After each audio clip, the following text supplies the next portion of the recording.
إنما المؤمنون إخوة.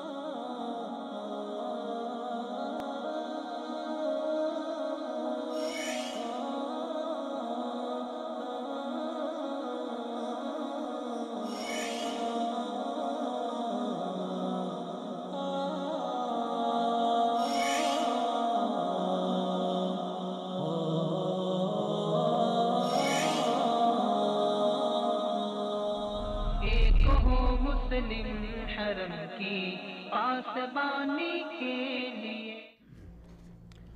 بسم اللہ الرحمن الرحیم. السلام علیکم ناظرین، میں ہوں آپ کا ہوسٹ جہاں سے مناس. آج ایک نئے پروگرام کے ساتھ آپ کی خدمت میں حاضر ہیں. ہمارا عنوان وہی ہے، ایک ہوں مسلم، اتحاد امت کی کیسے راہیں ہموار ہو سکتی ہیں، امت میں اتحاد و یگانگت کیسے پیدا ہو سکتی ہے، اس کے لیے ہم محنت کرتے ہیں، تگ و دو کرتے ہیں. آج ہم بات کریں گے اسلامی سال کے پہلے مہینے محرم الحرام کی افادیت، اس میں ہونے والے جو ہمارے حالات و واقعات، ہمارے ارد گرد جو حالات رونما کر دیے جاتے ہیں محرم الحرام میں، ان پہ بات کریں گے. اس سے ملکی اور قومی سطح پر ہمیں کیا نقصان پہنچتا ہے وہ بات کریں گے، اور اس سے کیا فائدہ حاصل ہوتے ہیں اس پہ بات کریں گے. محرم الحرام محبتوں کا، امن کا اور حرمت کا مہینہ ہے، تقدس کا مہینہ ہے، مگر ہم نے اسے ایسے خرافات ایجاد کر لی ہیں جن کا ہمارے دین سے کوئی تعلق نہیں ہے. محرم الحرام میں مذہب کے نام پر پاکستان میں کیا کچھ نہیں ہوتا وہ ہم سب کو پتہ ہے. اس سے پاکستانی معیشت پہ، پاکستانی عام آدمی کا کیا فرق پڑتا ہے. پاکستان کے سب سے بڑے صوبے پنجاب کے جو اعداد و شمار آئے ہیں ان پہ ایک نظر ڈالتے ہیں کہ جو محرم الحرام ہے اس میں اس سال جو محرم کے 22 اضلاع ان کو حساس قرار دے دیا گیا ہے کہ وہاں فرقہ واریت، جنگ و فسادات ہو سکتے ہیں. یہ ناظرین آپ کے سامنے ہم سب سے بڑے صوبے پنجاب کی ایک رپورٹ پیش کریں گے کہ 9 اضلاع کو بی کیٹیگری اور 13 اضلاع کو اے کیٹیگری میں رکھا گیا ہے. رینجر کی 21 کمپنیاں اور پاک فوج کی 84 کمپنیاں تعینات کی جائیں گی. ایلیٹ فورس، ڈالفون فورس، ہائی وے پیٹرولنگ، اسپیشل برانچ کی اضافی نفری تعینات کی جائے گی. 8 شہروں لاہور، ملتان، گوجرانوالا، راولپنڈی، منڈی بہاؤدین، جنگ اور چنیوٹ مظفر گڑھ انتہائی حساس قرار دے کر جلوس کے راستوں سے 2 کلومیٹر کے ایریا کو نو گو زون بنا دیا گیا ہے. پورے ملک میں دفعہ 144 نافذ رہے گی. جلوس کے راستوں پر آنے والے زیر تعمیر عمارات سے تعمیراتی مٹیریل ہٹانے کا حکم جاری کر دیا گیا ہے، جس میں اینٹ، پتھر، بجری، سریا وغیرہ شامل ہیں. 41,000 اضافی سیکورٹی اہلکار فقط اسلام آباد کی سیکورٹی پر مامور کر دیے گئے ہیں. موٹر سائیکل کی ڈبل سواری پر پابندی عائد رہے گی. 22,000 اہلکار پولیس اہلکار جو ذوالجناح کے جلوسوں کو پروٹیکٹ کریں گے. اور اسی طرح حساس ادارے کی رپورٹ کے مطابق صوبے بھر میں خودکش حملوں کا بھی خدشہ ہے اور ریڈ الرٹ بھی جاری کیا گیا ہے. کیا یہ محرم الحرام تھا؟ اور ایک دن پاکستان بند ہونے سے ناظرین ہمیں 60 ارب روپے کا نقصان ہوتا ہے. یہ 3 دن پاکستان بند رہے گا اور اس سے پاکستان کو ایک ایسا نقصان پہنچے گا جب پاکستانی معیشت آگے ہی ڈگمگا رہی ہے. اس سلسلے میں ہم بات کریں گے. اپنے پروگرام کے پہلے حصے میں ہمارے ساتھ اسٹوڈیو میں موجود ہوں گے ڈاکٹر مجاہد ظفر صاحب جو سیاسی اور سماجی تجزیہ نگار ہیں. ہم ان سے بات کریں گے. پروگرام کے دوسرے حصے میں ہم آج بات کریں گے کہ پاکستان میں بڑھتے ہوئے توہین رسالت کے کیسز جو ہیں اور وہ ان کی تعداد میں روز بروز اضافہ ہوتا جا رہا ہے. کیا ان کے پیچھے اسباب کیا ہیں؟ کیوں لوگ اتنی زیادہ توہین رسالت کا ارتکاب کر رہے ہیں؟ کیا وہ کیسز حقیقت پہ مبنی ہیں؟ کیا ان کا حقیقت سے کوئی تعلق ہے یا خالی سیاسی اناد، بغض اور دشمنی کی بنیاد پر یا مذہبی دشمنی کی بنیاد پر وہ کیسز بنا دیے جاتے ہیں؟ یا ہمارے مخالفین جو یا غیر مسلم ہیں ان کیسز کو بنیاد بنا کر وہ اوورسیز سٹے لینا چاہتے ہیں؟ فار ایگزامپل کوئی اگر پاکستان میں توہین رسالت کا مرتکب ہوتا ہے یا ارتکاب کرتا ہے تو وہ کسی بھی ایمبیسی میں جا کے اپنی پناہ لے لیتا ہے اور اس کے بعد وہ امریکہ، یورپ، برطانیہ اور کینیڈا، آسٹریلیا سے اپنی سیاسی پناہ اور مذہبی پناہ مانگتا ہے. اس حوالے سے بھی ہم بات کریں گے. اور ہم بات کریں گے کہ کے پی کی نے ایک بڑا ہی اقدام اٹھایا جسے پاکستانی معاشرے میں بڑے ہی عزت کی نگاہ سے دیکھا جاتا ہے. اس کے پیچھے کیا حقیقت ہے یا کیا وہ واقع ہی احسن اقدام ہے؟ اس کی تعریف کی جانی چاہیے کہ سیدنا عمر فاروق کے یوم شہادت وہ جب سے انہوں نے حکومت سنبھالی ہے وہ تب سے چھٹی منا رہے ہیں. اس چھٹی سے کیا فائدہ حاصل ہو رہے ہیں؟ بحیثیت قوم ہم اس سے کیا حاصل کر رہے ہیں؟ ہماری آنے والی نسلوں کو کیا میسج جا رہا ہے؟ ہم اس پہ بھی بات کریں گے. اور پھر اس حوالے سے بھی اس موضوع پہ ہم بات کریں گے کہ کیا سیدنا عمر فاروق کاش یوم شہادت ہی منایا جانا چاہیے، یا سید الشہداء حضرت حمزہ رضی اللہ عنہ کو کیوں اگنور کیا جاتا ہے، خلیفہ ثوم سیدنا عثمان، سیدنا ابوبکر صدیق، سیدنا علی المرتضیٰ، اور ان کو کیوں ان کی یوم شہادت پہ چھٹی کیوں نہیں دی جاتی؟ اگر یہ چھٹیوں کا سلسلہ ہم نے شروع ہی کیا تو سال کے 360 دن یا 365 دن ہم کام کب کریں گے؟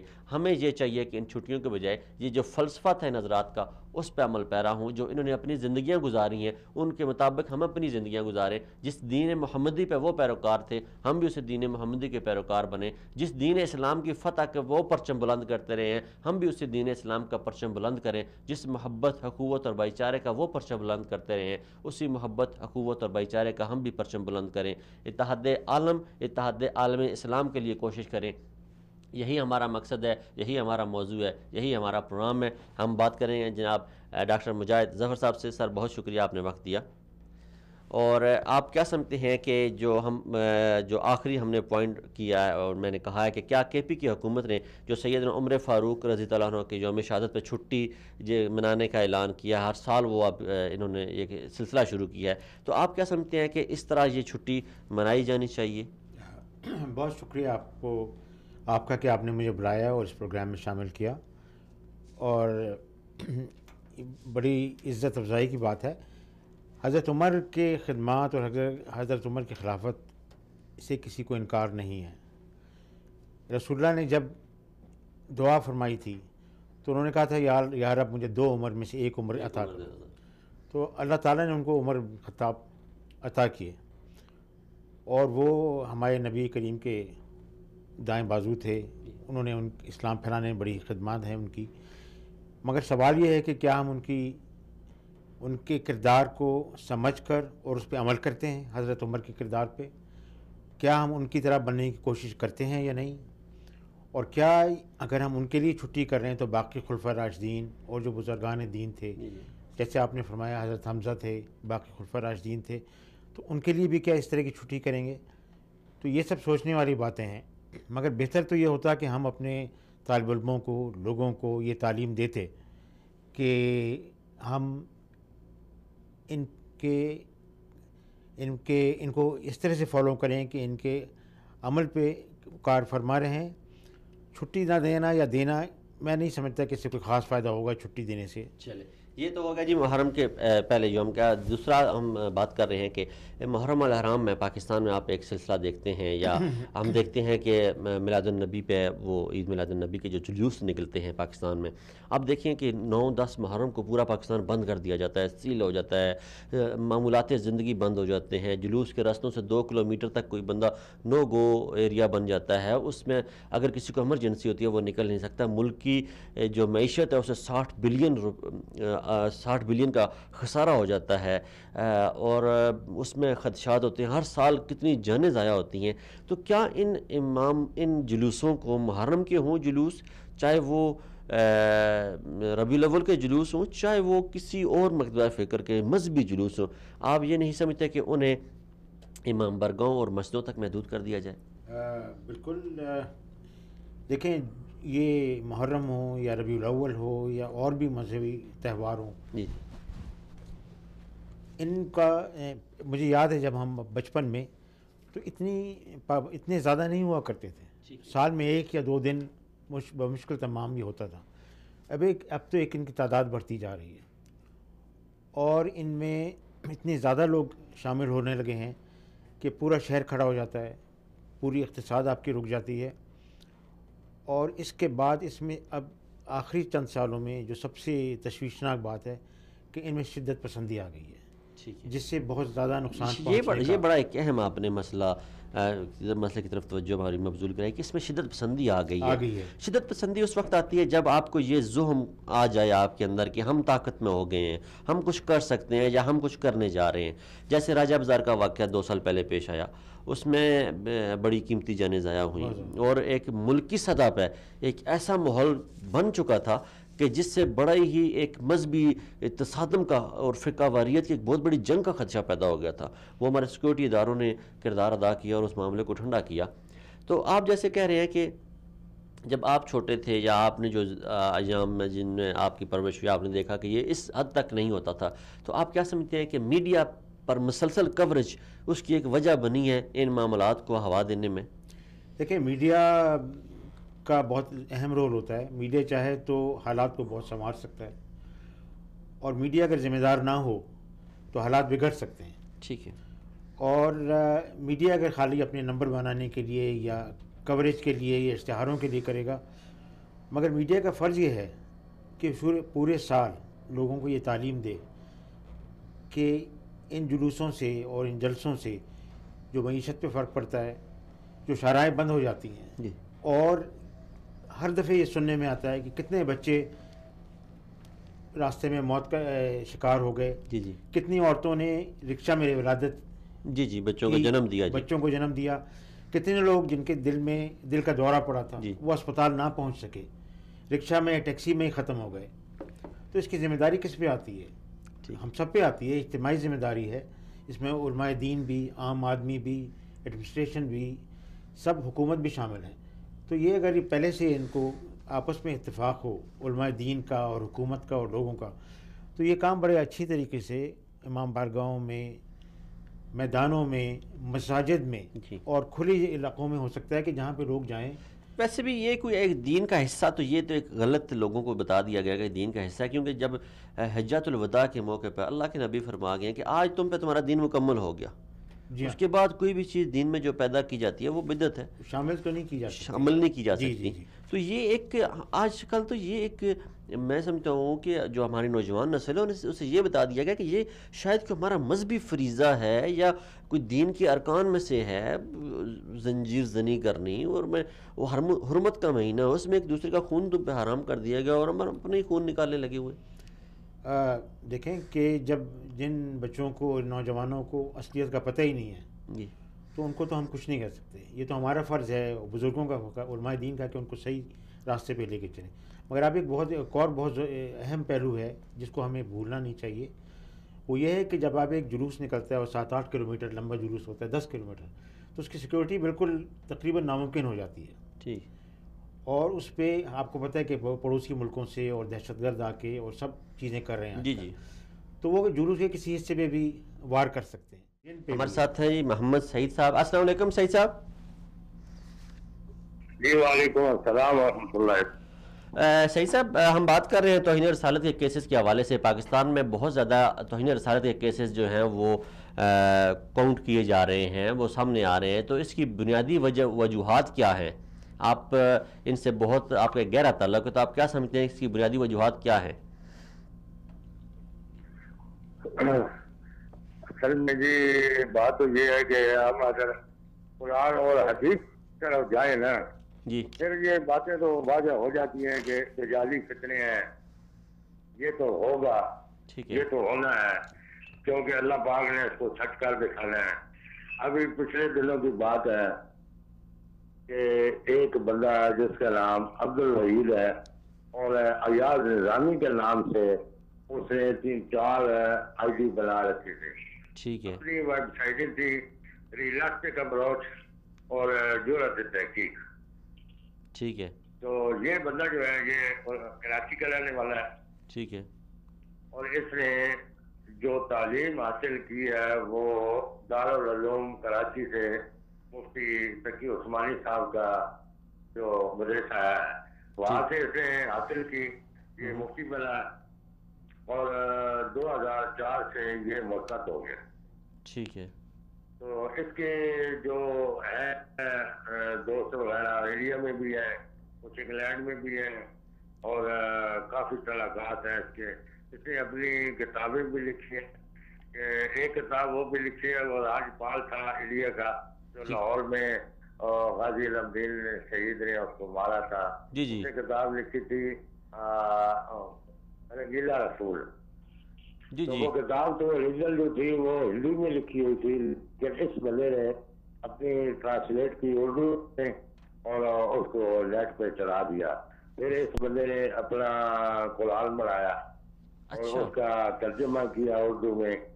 تو اس میں ایک بات اس نے کہی کہ یہ ایک جو ہے کتاب یہ انسان کی لکھی ہوئی ہے، کسی اور کی لکھی ہوئی نہیں ہے. ٹھیک ہے. تو اس نے کہا کہ میں نے پیسوں کی خاطر کیا ہے. اچھا. تو مجھے پیسے ملتے تھے. کون پیسے دیتا میں ہے یہ اس کو؟ کام کرتا تھا. کون پیسے اس کی دیتا؟ تقریباً 55 سال عمر ہے. اچھا. اور اس کا ایک ساتھی تھا نعمان، رانا نعمان. یہ اب ان کے پاس ہے، یہ والوں کے پاس. ٹھیک ہے. اور پیسے کون دیتا تھا؟ پروفیسر آئی سی بی اسلام آباد میں وہ پڑھاتا تھا. پڑھاتے پڑھاتے اس کا کوئی دماغ خراب ہو گیا، اس کو کیا ہو گیا کوئی سمجھ نہیں آئی. سورت رحمان پہ اسے ہیڈ کر دے کہ نوز باللہ اتنا گھٹیا خدا ہے. صحیح صاحب یہ تو ان بدبختوں کے کارنامے آپ گنوا کے ہم بھی رنجیدہ ہوتے ہیں اور آپ بھی رنجیدہ ہو رہے ہوں گے، ظاہر سی بات ہے. لیکن میں یہ پوچھ رہا ہوں کہ اس کی وجوہات کیا ہیں کہ کیوں لوگ توہین رسالت کا ارتکاب کر رہے ہیں؟ اور آیا یہ لوگ توہین رسالت کا ارتکاب اس لیے کر رہے ہیں کہ وہ امریکہ، برطانیہ، آسٹریلیا، کینیڈا وغیرہ میں جا کے انسانی بنیادوں پہ وہ سٹے لے سکیں یا ان کے ویزے لے سکیں؟ جی، یہ پیسوں کی خاطر بھی کر رہے ہیں اور باہر نکلنے کی خاطر بھی کر رہے ہیں. ٹھیک ہے. تو آپ جب کیس ایک دائر کرتے ہیں، کیس بناتے ہیں، آپ جب ایک کیس دائر کرتے ہیں، کیس بناتے ہیں، تو آپ اس میں یہ استدعا نہیں ڈال سکتے کہ سپریم کورٹ آف پاکستان یا ہائی کورٹ پاکستان جہاں بھی آپ کیس کرتے ہیں وہ وہاں پہ آپ منشن کر دیں کہ یہ لوگ ایسے وزارت داخلہ ہماری لیٹر لکھے تمام امبیسیز کو کہ یہ لوگ صرف اور صرف اس بنیاد پر توہین رسالت کا ارتکاب کرتے ہیں کہ آپ کے ملک میں وہ سٹے لے سکیں. تو اگر اس قسم کا کوئی کیس آئے تو آپ اسے پہلے پوری ڈیٹیل میں اسٹڈی کریں اور پھر کوئی فیصلہ لیں اور ہمارے ساتھ تعاون کریں. تو یہ آپ اس میں مزید ایڈ کر سکتے ہیں کیا؟ میں بالکل کرتا ہوں جی. اچھا. میں ایسے ہی کرتا ہوں، لیکن کیا کریں کہ ہمارا قانون جو ہے نا وہ ذرا ڈھیلا ہے. تو ہم اس کے دروازے کھٹکھٹاتے ہیں، لیکن وہ جواب جو کام گھنٹوں میں ہونے والا ہے وہ تقریباً مہینوں میں بلکہ سالوں میں چلا جاتا ہے.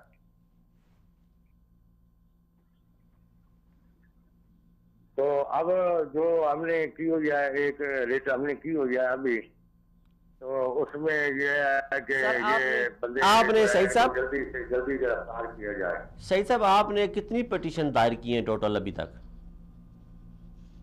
میں نے ابھی تک تقریباً 14 پٹیشن دائر کیا. 16 پٹیشنز دائر کی ہیں. ان میں سے کتنے عرصے سے آپ دائر کر رہے ہیں یہ پٹیشنز؟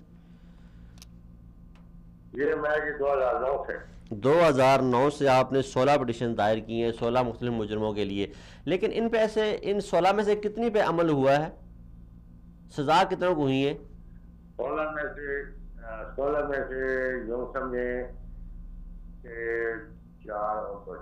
6 رہ گئی ہیں. اچھا. میں کامیاب ہوا ہوں. 6 رہ گئی ہیں، 10 میں آپ کامیاب ہو چکے ہیں. جی جی. اچھا، یہ ایک اچھی ریشو ہے اور آپ نے جو کام کیا اللہ آپ کو اس کا جزائے خیر عطا فرمائے. اور ہم نے کچھ اسی وجوہات کی بنیاد پر آپ کی تصویر ہم نے شو نہیں کی اور آپ کا نا جو ہم نے ڈاٹا ہے وہ شو کرنے کی کوشش نہیں کی. صحیح صاحب بہت شکریہ، آپ نے وقت دیا اور آپ کی جرأت اور ہمت کو ہم سلام پیش کرتے ہیں. جی ڈاکٹر سر، ہمارا فورم آپ کے لیے حاضر ہے. جب آپ کبھی اس موضوع پہ مدد لینا چاہیں اور ہمیں پکاریں، ہم انشاءاللہ آپ کے ساتھ کھڑے ہوں گے کندھے سے کندھا ملا کے، اور ہمارا فورم آپ کے لیے حاضر ہے. جی ڈاکٹر صاحب، یہ تھے سعید صاحب اور انہوں نے بڑے انکشافات کیے کہ پاکستان میں ایک بندہ جس کا نام عبدالوحید ہے اور وہ اعجاز نظامی کے نام سے وہ مختلف آئی ڈیز بنا رہا تھا اور دارالعلوم کراچی کا پڑھا ہوا تھا اور وہ مرتد ہو گیا. جی، یہ میں تو کہوں گا کہ ہم لوگ سو رہے ہیں اور ان لوگوں نے بہت کام کیا ہے اور بہت محنت کی ہے. اچھا. اور ایسے لوگوں کی ضرورت ہے کہ جو ان چیزوں کو پتہ کریں. اچھا. اور نکال کے لائیں. اور ہماری ایف آئی اے کیا کر رہی ہے جی؟ ایف آئی اے کیا کر رہی ہے، یہ بہت صحیح سوال ہے. اور ایف آئی اے ان چیزوں کے لیے کوئی الگ ڈپارٹمنٹ بالکل الگ ہونا چاہیے جس کا مذہبی جو جرائم ہوں انہی پہ وہ توجہ دیں. اچھا. اور اتنا لمبا نہ چلنے دیں کہ سالوں سال کیس چل رہا ہے جیسے فرمایا انہوں نے. جی جی. کہ نہیں، یہ تو میں سمجھ رہا ہوں خوش نصیب ہیں. 2009 سے انہوں نے پٹیشن دائر کرنا شروع کی، 16 پٹیشن دائر کی، 10 میں سے فیصلہ ہو گیا. مگر جتنا یہ معاملہ لمبا چلے گا تو اور لوگوں کو پھر یہ جی انکریجمنٹ، لوگوں کو یہ آسانی نظر آئے گی کہ میں اس طرح سے یہ غلط کام یہ ایک بڑی اچھی بات ہے کہ یہ میڈیا پہ نہیں آتے اور کیسز کو میڈیا پہ اچھالتے نہیں ہیں، میڈیا پہ لے کے نہیں آتے تاکہ اس کی دیکھا دیکھی کوئی اور بدبخت نہ اٹھ جائے جو شہرت کا بھوکھا پیاسا ہو اور وہ اس دلدل میں جیسے گورنر سلمان تسری کا قتل ہوا تو اس کے بعد ایک بڑی شہ ملی لوگوں کو، انٹرنیشنل میڈیا بھی چیخا، انٹرنیشنل حکومتیں بھی چیخیں، پاکستان میں جو لبرل سیکولر آنٹیاں اور ماموں ہیں وہ بھی اٹھ کے اور وہ بھی چیخے چلائے اور انہوں نے بھی شور مچایا، تو اس وجہ سے بھی ان لوگوں کو کافی شہ ملی، تقویت ملی ان کے موقف کو. اور جو مسلمان ملک میں اسلامی جمہوریہ پاکستان میں جو مسلمانوں کا موقف ہے عقیدہ توحید اور ختم نبوت کا جو عقیدہ ہے وہ کافی کمزور پڑتا دکھائی دیا خدا نخواستہ، لیکن ایسا ہرگز نہیں ہے. ہر وقت میں ہر دور کے مرحب کے لیے رب العالمین کا نظام ہے، کوئی نہ کوئی علی مرتضیٰ پیدا کر دیتا ہے. ناظرین ہم اسی موضوع کو لے کے آگے چلیں گے کیونکہ ہمارا آج موضوع جو تھا جو ہم نے بات کرنی تھی محرم الحرام کے حوالے سے، لیکن یہ ایک انتہائی اہم موضوع تھا کہ محرم الحرام تو بعد کی چیز آ جاتی ہے، پہلے توہین رسالت ہے اور ایک ایسا عقیدہ ہے جس پہ اسلام کی بنیاد قائم ہے اور نبی پاک صلی اللہ علیہ وآلہ وسلم کے وجود سے انکار کر دینا اور اس کے بعد کہے کہ میں مسلمان ہوں یا اسلام کے دائرے میں رہ گیا ہوں تو یہ ممکن نہیں تھا. اس کیس سے بڑا کوئی اور کیس نہیں تھا، اس بات سے کوئی بڑی بات نہیں تھی. اس حوالے سے ہم نے بات کرنی زیادہ مناسب سمجھی اور آخری وقت میں ہم نے ایک ایسا فیصلہ کیا کہ آج کے پروگرام کو ہم اس موضوع پہ لے کے چلیں گے اور اسی پہ ہم بات کریں گے. ہمارے ساتھ رہیں اور اس کے بریکس ابھی لیں گے اور بریک کے بعد ہمارے ساتھ ہوں گے جو مرکزی ایڈوکیٹ صاحب ہیں اس کیس کے، وہ ملک مظہر جاوید صاحب ہمارے ساتھ ہوں گے، ایڈوکیٹ صاحب، وہ ہم ان سے بات کریں گے اور تفصیلی گفتگو کریں گے. اسٹے ود اس، ملتے ہیں بریک کے بعد. انما المؤمنون اخوة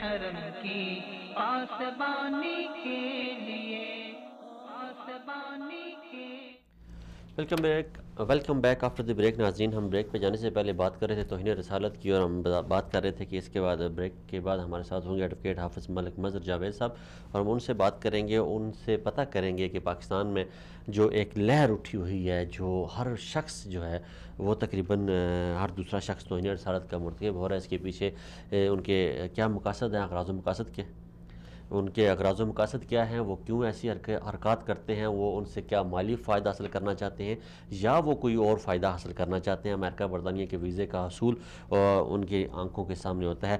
ہمارے ساتھ موجود ہیں جناب حافظ ملک مظہر جاوید ایڈوکیٹ صاحب. السلام علیکم حافظ صاحب. وعلیکم السلام ورحمۃ اللہ وبرکاتہ. سر بہت مہربانی، آپ نے وقت دیا. آج ہم بات کر رہے ہیں ایک انتہائی اہم موضوع پہ جو پاکستان میں ایک ریاستی اور مذہبی دہشت گردی پھیلی ہوئی ہے، ہر شخص اٹھ کے توہین رسالت کا ارتکاب کر رہا ہے. تو اس کے حوالے سے آپ بڑا ایک اہم رول ادا کر رہے ہیں، اللہ آپ کو جزائے خیر عطا فرمائے. آپ کیا سمجھتے ہیں کہ اس کی وجوہات کیا ہیں؟ یہ کیوں ہر شخص جو ہے دوسرا شخص توہین رسالت کا مرتکب ہو رہا ہے جبکہ پاکستانی قوانین اس حوالے سے بڑے سخت ہیں، پاکستانی عوام میں ایک بڑا اشتعال پایا جاتا ہے اس حوالے سے، لیکن پھر بھی یہ بدبخت جرأت کیسے کر لیتے ہیں؟ اس حوالے سے میں یہ عرض کروں گا، پہلے مختلف انداز سے کتابوں میں لٹریچر میں توہین ہوتی تھی اچھا، اور ان کے خلاف کیس ہوتے، گرفتاریاں ہوتی اور معاملات ہوتے تھے. ٹھیک ہے. اب کچھ عرصے سے پاکستان کے اندر سوشل میڈیا پہ یہ سلسلہ گستاخیوں کا شروع ہے. ٹھیک ہے. بالخصوص اس گورنمنٹ کے دور میں گستاخیاں زیادہ ہو گئی ہیں. ٹھیک ہے. گستاخیوں کا سلسلہ بھی اس طرح ہے کہ کسی کو معاف نہیں کیا جاتا، اللہ رب العالمین کی گستاخی کی جاتی ہے، ٹھیک ہے، قرآن پاک کی گستاخی کی جاتی ہے، توہین کی جاتی ہے، ٹھیک ہے، نبی پاک صلی اللہ علیہ وآلہ وسلم کی گستاخی کی جاتی ہے، ٹھیک ہے، امہات المؤمنین ازواج مطہرات کی گستاخی کی جاتی ہے، ٹھیک ہے، صحابہ اکرام کی گستاخی کی جاتی ہے، اہل بیت عظام کی گستاخی کی جاتی ہے، اسلامک کلچر کی گستاخی کی جاتی ہے. یہ سلسلہ طویل سے طویل ہو رہا ہے. ٹھیک ہے. اس کے خلاف ہم قانونی جنگ لڑ رہے ہیں. کچھ عرصہ پہلے ہم نے اسلام آباد ہائی کورٹ کے اندر جناب جسٹس شوکت عزیز صدیقی صاحب کی کورٹ میں پٹیشن دائر کی، جس پر الحمدللہ کچھ گستاخ گرفتار ہوئے. ٹھیک ہے. اور کچھ گستاخوں کو ان کے آقا جو امریکہ میں ہیں، فرانس کے اندر ہیں، برطانیہ میں ہیں، انہوں نے ویزے دیے اور ان کو باہر بلا لیا. لیکن باہر ان کے جانے تو جانے ہماری کے بعد حکومت نے دیا نا جی. اب جی باہر ان کو جانے ہماری حکومت نے دیا کہ جب یہ کیس شروع ہوتا ہے تو اس وقت جسٹس صاحب نے کیوں فوری طور پہ حکم نہیں دیا کہ ان کے نام میسیل میں ڈال دیے جائیں؟ جسٹس صاحب نے حکم دیا تھا، اچھا. لیکن پرابلم یہ ہے کہ کچھ لوگ ان کی پشت پناہی کر رہے ہوتے ہیں جو ہمارے اداروں میں موجود ہوتے ہیں، ٹھیک ہے. جو ان کو سیف رستہ دیتے ہیں، سیف سائڈ دیتے ہیں اور یہ نکل جاتے ہیں. ٹھیک ہے. اب ہم نے جو آج ریٹ دائر کی ہے، صبح انشاءاللہ یہ لگی ہوئی ہے ہائی کورٹ میں. ٹھیک اس ہے. میں ہماری سب سے جو پہلی پریئر ہے وہ یہی ہے کہ ان کا نام ECL میں ڈالا جائے ٹھیک ہے. تاکہ یہ ملک سے باہر نہ بھاگ سکیں اور ان کے خلاف قانونی کارروائی ہو جائے. ایڈوکیٹ صاحب یہاں پہ ایک سوال ذہن میں بات آتا یہ ہے، کہ پاکستان کے اندر یہاں پہ ایک سوال ذہن میں آتا ہے کہ جب ہم ان کا کیس جب شروع ہوتا ہے تو آپ کیا عدالت سے استدعا نہیں کر سکتے کہ وزارت داخلہ کو حکم کرے کہ ایسی تمام امبیسیز کو خط لکھ دیا جائے، ایک مراسلہ لکھا جائے جس میں یہ مینشن کیا جائے کہ یہ لوگ جان بوجھ کے توہین رسالت کرتے ہیں، پاکستانی عوام کی دل آزاری کرتے ہیں صرف اور صرف آپ کے ملک کا ویزا لینے کے لیے؟ اس میں پرابلم یہ ہے کہ جو لوگ گستاخیاں کر رہے ہیں وہ پاکستان کے اندر بیٹھے ہوتے ہیں. ٹھیک ہے. پاکستان میں بیٹھ کے وہ گستاخیاں کرتے ہیں. ٹھیک ہے. ہماری پارٹی ہوتی ہے، فریق ہوتا ہے، وزارت داخلہ بھی فریق ہوتا ہے اس میں. ٹھیک ہے. وزارت انفارمیشن ٹیکنالوجی وہ اس میں فریق ہوتا ہے. ٹھیک ہے. کیمرہ فریق ہوتا ہے. متعلقہ انتظامیہ DC SP SHO FIA یہ سب اس میں فریق ہوتے ہیں. اچھا. پرابلم یہ ہے کہ ہمارا پاکستان کی جو انتظامیہ ہے وہ یہ کہتی ہے کہ ہمارا یہ کنٹرول نہیں ہے کہ ہم فیس بک کو ایسا مواد بلاک کر دیں یا یوٹیوب پہ ہم ایسا مواد بلاک کر دیں کہ جیسے اپلوڈ ہو فور ہی وہ بلاک ہو جائے. اچھا. ہمارے پاس ایسا سسٹم نہیں ہے، وہ سسٹم بہت مہنگا ہے جو گورنمنٹ پاکستان نے خریدا نہیں ہے. اچھا. لیکن افسوس یہ ہے، اس سے بڑھ کر ظلم یہ ہے کہ ہمارے اداروں کے اندر ان کے پشت پناہ بیٹھے ہوئے ہیں جو ان کو راستہ دیتے ہیں اور وہ باہر چلے جاتے ہیں. یہ سوشل میڈیا جب سے آیا ہے، اس میں جب سے گستاخیاں شروع ہوئی ہیں، پاکستان کے اندر کچھ عرصہ پہلے ہی سائبر کرائم ایکٹ بنا ہے جس میں ان کے خلاف کارروائی ہونا شروع ہوئی ہے. اس میں کافی قانونی پیچیدگیاں ہیں، مسائل ہیں. وہ ایک مسئلہ یہ ہے کہ فیس بک کا جو ہیڈ آفس ہے وہ امریکہ میں ہے. ٹھیک ہے. جب FIA کو اپلیکیشن دی جاتی ہے کہ آپ اس کے خلاف کارروائی کریں، FIA والے یہ جواب دیتے ہیں کہ ہم فیس بک والوں کو لیٹر بھیجیں گے، فیس بک والے ہمیں وہاں سے ریٹرن ریپلائی کریں گے کہ یہ گستاخی ہوئی ہے، یہ فلاں ویب سائٹ کے اوپر ہوئی ہے، فلاں لنک کے اوپر ہوئی ہے. ایڈوکیٹ صاحب یہاں پہ پچھلے ایک سوال پیدا ہوتا ہے کہ پچھلے دنوں ہم نے دیکھا کہ سیاسی بنیادوں پر بہت ساری گرفتاریاں عمل میں لائی گئیں. PTI کے کچھ بندے پہ اٹھائے گئے، کچھ مسلم لیگ نون کے اٹھائے گئے جنہوں نے فوج کے خلاف باتیں کی تھی، جنہوں نے حکومت وقت کے خلاف باتیں کی تھی، جنہوں نے میاں نواز شریف صاحب کے خلاف باتیں کی ہوئی تھی. یہ پاکستان میں ایک سائبر کرائم ہے. تو وہ لوگ سائبر کرائم کے تحت کیسے اٹھائے لیے جاتے ہیں؟ یہی تو سب سے بڑا پرابلم ہے کہ یہاں پر اگر کسی پارٹی لیڈر کی توہین کی جاتی ہے تو ان کے کارکنوں کو، دوسروں کو توہین کرنے والوں کو اٹھا دیا جاتا ہے. لیکن نبی پاک صلی اللہ علیہ وآلہ وسلم کی توہین ہو رہی ہے تو اس میں اٹھایا نہیں جاتا، لے تو لال سے کام لیا جاتا ہے، ڈیلے کیا جاتا ہے. ابھی ہمارے سندھ کے وہاں پر ایک صاحب نے ایڈیشنل IG صاحب نے یہ بیان دیا کہ جو بچی حجاب پہن کے کالج میں جائیں گی، جو بچے نماز کی طرف جائیں گے، ہم ان پہ نظر رکھیں گے. جی یہ اندازہ لگائیں کہ یہ کانسٹیٹیوشن آف پاکستان کے خلاف کتنا بڑا ان کا یہ بیان ہے اور ان کی کیسی سوچ ہے. اصل میں پاکستان کے اندر جو ایک اسلامک کلچر ہے، جو اسلامک مائنڈ ہے، اس کو ختم کرنے کی سازشیں ہو رہی ہیں، سیکولر کلچر بنانے کی یہاں کوشش ہو رہی ہے، اور یہاں لوگوں کے اندر اسلام کو دور کرنے کے ایسے ہتھکنڈے استعمال کرنے کی کوششیں ہو رہی ہیں، اور اسی کا یہ بھی نتیجہ ہے کہ نبی پاک صلی اللہ علیہ وسلم کی ذات بابرکت ایک ایسی ذات مقدسہ ہے کہ پوری دنیا کے مسلمان اس پہ اکٹھے ہو جاتے ہیں، لہذا انہوں نے یہ ہتھکنڈا استعمال کیا کہ آپ الاسلام کو نعوذ باللہ توہین کر کے ایک متنازع شخصیت بنا دی جائے، ہر آدمی اٹھ کے اس پہ ڈسکس کرنا شروع ہو جائے۔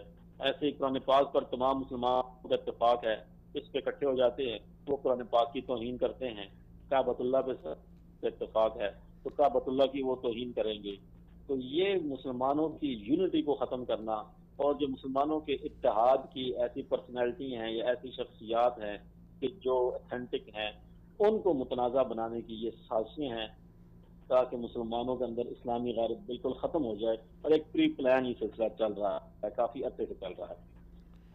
ٹھیک ہے، تو یہ اب بھی محرم الحرام پاکستان باقی میں ہم جا بھی اس رہا کے ہے۔ خلاف الحمدللہ قانونی جنگ ہم لڑ رہے ہیں۔ جی، اللہ آپ کو جزائے خیر عطا فرمائے اور اللہ آپ کو استقامت دے۔ یہ جو محرم الحرام آ رہا ہے، اس میں بہت سارے صحابہ اکرام رضوان اللہ اجمعین کی ذات پہ تبرہ کیا جاتا ہے۔ شیعہ حضرات جو ہیں، جو ذاکر حضرات ہیں، وہ بہت ساری گستاخیاں کرتے ہیں۔ تو اس حوالے سے کوئی قانون سازی نہیں ہو سکتی کہ ان جلوسوں کو، چاہے وہ محرم الحرام کا ہو یا ربیع الاول کا ہو، اسے محدود کر دیا جائے امام برگاہوں اور مسجدوں تک؟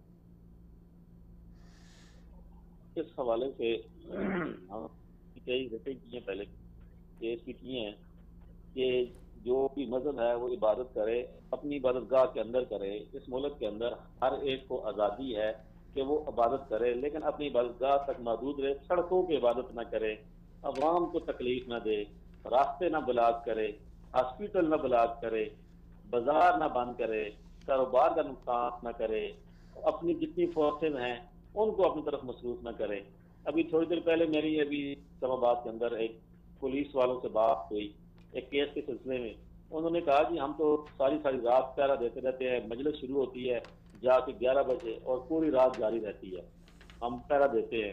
اچھا، آگے 40 دن تک جلوس نکلتے رہتے ہیں، جس روٹ پہ جلوس نکلتے ہیں وہ روٹ مکمل بند کر دیا جاتا ہے، وہاں کے بازار بند ہو جاتے ہیں، وہاں کے اسپتالیں بند ہو جاتی ہیں، وہاں کے سکول بند ہو جاتے ہیں، پورا ملک جام ہو جاتا ہے، اور پاکستان کی فوج، پاکستان کی پولیس، ہیلی کاپٹر سب ان کی سیکورٹی میں لگ جاتے ہیں۔ ان کے اخراجات علیحدہ ہوتے ہیں، جو کاروباری مراکز بند ہیں اس کے نقصان معاشی طور پہ ملک کو ایک الگ نقصان ہے۔ ملک کو ایک اور دن جو کے لیے ملک کے اندر دہشت 60 گردی ہے، ارب روپے کا خسارہ برداشت کرنا پڑتا ہے۔ جی، یہ 60 ارب کا خسارہ بھی میں کہتا ہوں کہ ایک چھوٹی بات ہے، ٹھیک ہے، اس سے بھی بڑا خسارہ ہوتا ہے ملک کو۔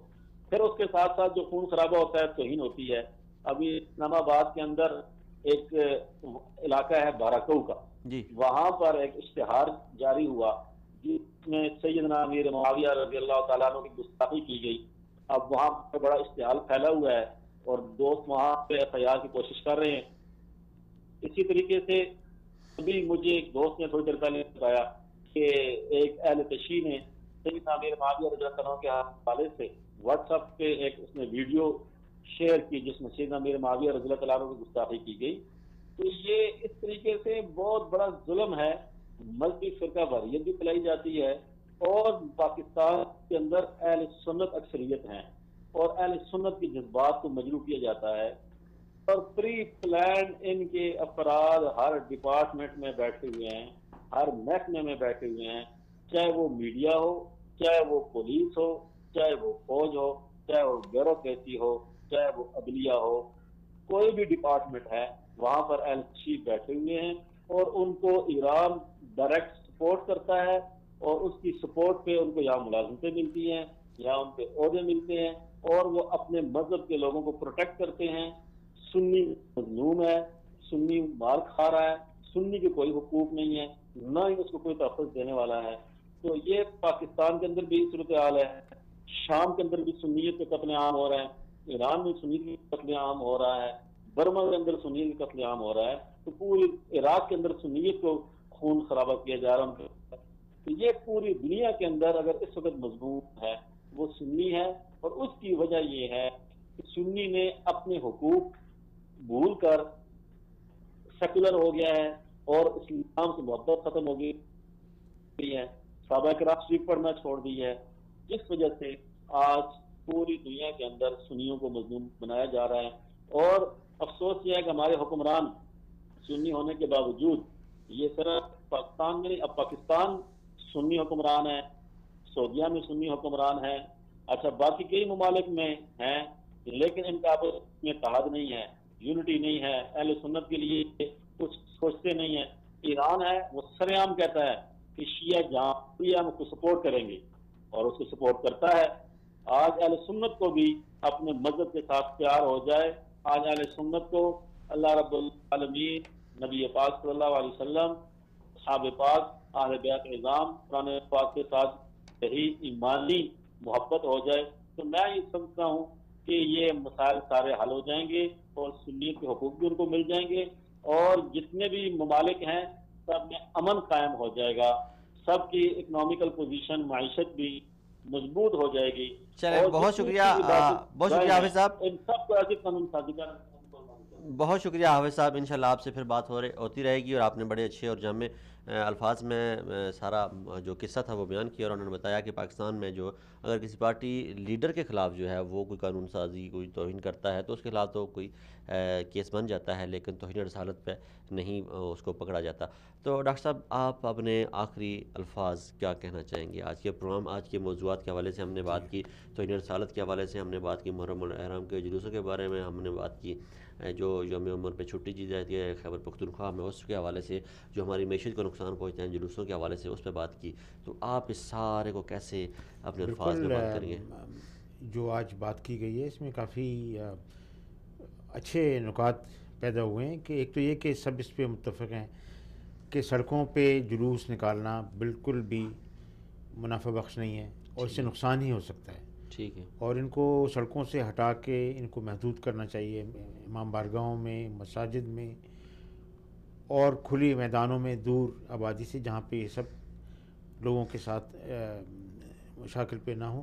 دوسری یہ کہ حضرت عمر کے حساب سے کہ ٹھیک ہے ہم ان کی عزت کرتے ہیں اور ہم ان کے محبت کرتے ہیں، چاہنے والے ہیں، جو انہوں نے کیا ہے اس پہ ہم چلنا بھی چاہتے ہیں، مگر اگر آپ یہ راستہ کھولیں گے تو پھر ہر صحابی کے لیے، ہر اس کے لیے کیا چھٹیاں دیں گے، شان الگ ہے جی، تو وہ ہے۔ اور تیسرے کہ توہین رسالت پہ تو کسی پہ دو رائے ہو ہی نہیں سکتی، اس میں تو بہت شدید حکومت کو سمجھ سے اور شدت سے اس پہ کام کرنا چاہیے، اور جلدی سے جلدی کرنا چاہیے، تاکہ یہ فتنہ اور پھیل نہ سکے اور جڑ اس کی۔ ٹھیک ہے، بہت شکریہ ڈاکٹر صاحب، آپ نے وقت دیا۔ ناظرین، آج کا ہمارا پروگرام انہی دعاؤں کے ساتھ اور انہی نکات کے ساتھ اختتام کی طرف جاتا ہے کہ پاکستان میں جتنے بھی جلوس ہیں، مذہبی چاہے ہوں، چاہے سیاسی ہوں، چاہے کسی بھی مکتبہ فکر سے تعلق رکھنے والے لوگ ہوں، ایسے کسی کو بھی اجازت نہیں دے دی جانی چاہیے، کھلے عام چھوٹ نہیں دے دی جانی چاہیے کہ پاکستان کو پورے پاکستان کو بند کر دیا جائے، تمام کاروباری مراکز بند کر دیے جائیں، لوگوں کا کاروبار بند کر دیا جائے، ہر کسی کو اپنی مرضی سے جینے کا حق حاصل ہے، کسی کے حقوق سلب نہیں کیے جانے چاہیے، ہر کسی کو اپنی مرضی سے کوئی جلوس میں جاتا ہے تو جائے، نہیں جاتا تو نہ جائے، لیکن اسے مجبور نہ کر دیا جائے۔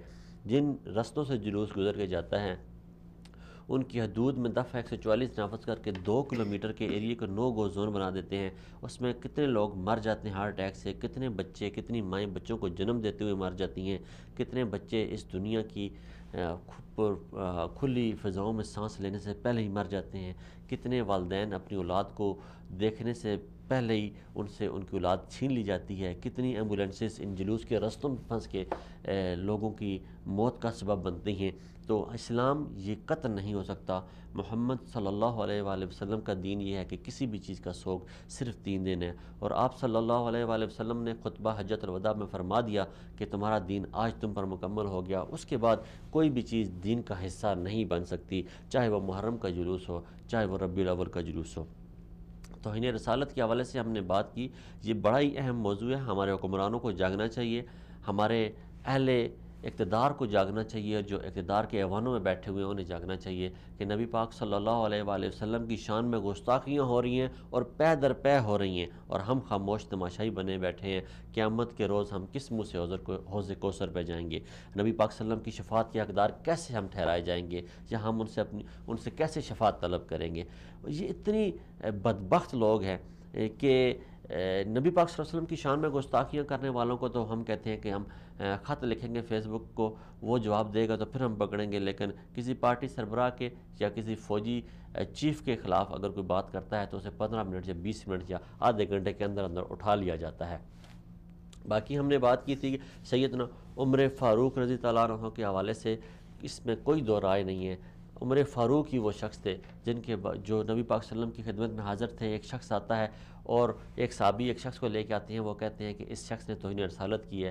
نبی پاک صلی اللہ علیہ وسلم اس سے پہلے کوئی فیصلہ صادر کرتے ہیں، عمر اپنی تلوار نکالتے ہیں اور اس شخص کا سر تن سے جدا کر دیتے ہیں۔ اللہ کے نبی فرماتے ہیں کہ عمر نے جو فیصلہ کیا ہے وہ ٹھیک ہے۔ یہ عمر کی شان تھی، یہ عمر کا رتبہ تھا، یہ عمر کا مقام تھا کہ انہیں جب آخری آرام گاہ نبی کے ساتھ میسر ہوتی ہے، اور نبی نے متعدد بار فرمایا کہ میں عمر ابو بکر جب قیامت کے دن اکٹھے اٹھیں گے، میں عمر ابو بکر قیامت کے دن اکٹھے اٹھیں گے۔ بے شمار مواقع پہ آپ صلی اللہ علیہ وسلم نے ایسے فرمایا۔